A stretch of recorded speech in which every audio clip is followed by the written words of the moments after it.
À savoir, Joseph Mobutu Seko n'avait pas besoin du brassage et mixage de l'armée congolaise pour gagner la guerre de 80 jours dans le Shaba, Grand Katanga, contre les ex-Katangais, alors que Joseph Kabila, un militaire formé durant des années, avait fait recours au mixage et brassage de l'armée congolaise.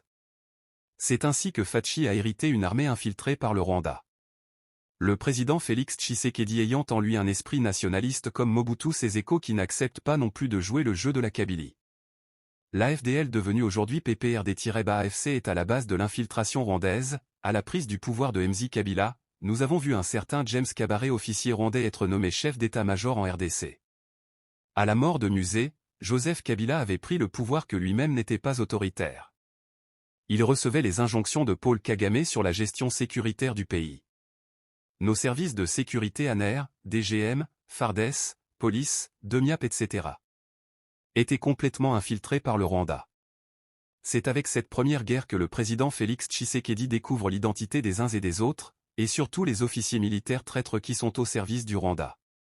Une réforme de notre appareil de sécurité demeure une nécessité urgente, qui permettra à mettre fin définitivement à l'infiltration rwandaise.